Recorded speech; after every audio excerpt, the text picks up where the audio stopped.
Good afternoon, boys and girls. It's Thursday, March 19th, 2020, and I am going to continue with Chapter 2 from The Flying Flea, Callie, and Me. Chapter 2. I flopped down on the porch, licking my paw. I rubbed at the back of my neck where Papa Mockingbird had pecked me. It still hurt. Gray, you need to watch what you're doing when you go to the woodpile. Callie looked down at me from the rocker. I was watching. That bird pecked me for no reason. I was minding my own business. No, I'm not talking about bird. I mean bull snake, Callie purred. What's a bull snake? I saw you following bull snake across the yard. He's long and brown. You were creeping up on him. Callie jumped down from the rocker and stood in front of me. When she looked me straight in the eye, I blinked. Oh, the brown hose? What is it called? His name is Bull Snake. He's lived around the barn for a long time. He helps me get rid of the mice. Last year, when the rats moved into the barn, he moved out. The rats were too big and scary. So now he lives under the woodpile.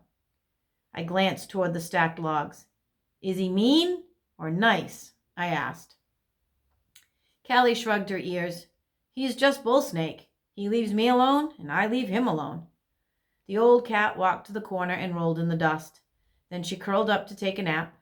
I decided to check out the hayfield. A few mice were out. I missed one, but caught a small trophy to take home. As I crossed the front yard, Bird tapped me on the head. This time, I was sort of expecting it. I still jumped, but I didn't flip myself over. Instead, I hurried to the house and dropped the mouse on the mat. I spent most of my rest time on the porch. The house faced the place where the sun went to hide at night. Sometimes I would watch it slowly slide behind the rock hill across the road. In front of the rock hill was the hayfield where the mice ate the farmer's crop. Closer to the house were the pine trees. They were thick and bushy. There was a driveway between them and an apple tree.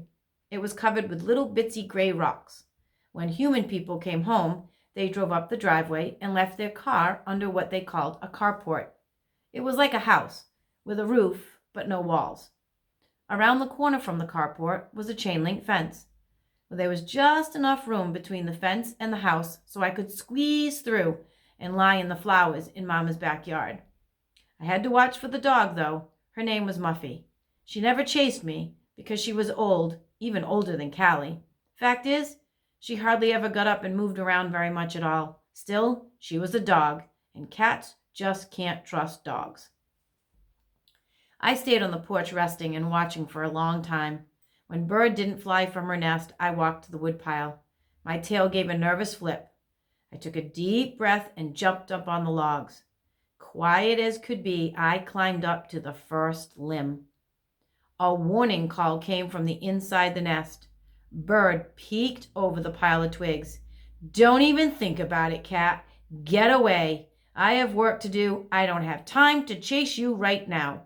She fluffed her feathers. A sudden sharp peck hit my head.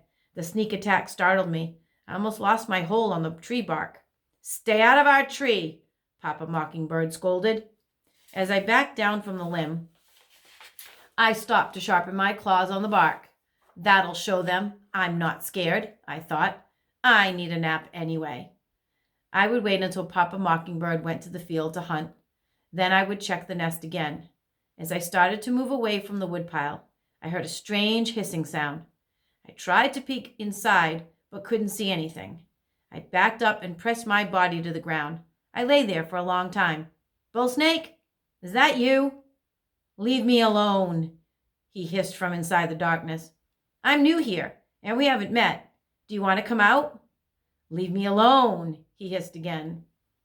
I stared hard. My eyes narrowed to slits as I tried to see into the spaces between the logs. I finally stood up and sharpened my claws on Bull Snake's home. He needed to know I wasn't afraid of him either. I strolled back to the edge of the driveway. Bird peeked over the edge of her nest and watched me walk back to the porch. Callie had gone into the house when I returned. Papa Mockingbird sat near the top of the apple tree. He chirped and jabbered, but he never took his eyes off of me. The trophy was missing from the mat. The house mama must have found it. With a proud smile, I jumped onto the rocker. I dreamed of juicy mice hiding in the field and the house mama petting me and telling me what a great mouser I was. A few days later, I heard new sounds coming from the nest. I waited patiently under the holly bushes. When Bird flew to the field, I bounced up from my hiding place and took off for the tree. Papa Mockingbird pecked me on the back. "Get away," he warned. Suddenly, Bird was back on her nest. "Gray Cat, my babies aren't even big enough for a snack for you. Don't come here again." Papa Mockingbird's sharp beak stabbed at me once more. "I'm only looking. I just want a quick peek," I pouted. Flipping my tail, I made my way slowly back to the soft dirt under the bushes. I would wait. Someday I would get a peek at what was making the curious noises in the nest. All day, Bird flew to the field and returned with juicy caterpillars and fluttery moths for her hungry family. Callie and I were able to move freely without worrying about Bird pecking us when we weren't expecting it. Papa Mockingbird still stood guard from the top of the pines, but to be watching for other enemies. As the days passed, the noise from the nest grew louder, and I became more curious. I guess cats were naturally curious. I had to see what was going on. I waited until both birds flew off to the field. As soon as they were gone, I darted from under the bushes, climbed to the top of the logs, and started up the tree. The nest was resting in a crook on the small limb. Four tiny bird heads peeked back at me as I looked into the twig nest that Bird had made. They were weird. Their mouths were really big and yellow. Their feathers were kind of scraggly, making them look almost bald. Their skin was pink and their eyes were really round, and Bird's beak hit me between the ears. "Ouch!" I cried. "I was just looking." Before the meow even got out of my mouth, Bird pecked me again. She hit the middle of my neck, right between my shoulder blades. Off balance, I fell and landed on the woodpile. I didn't even take a minute to wash my paws or sharpen my claws.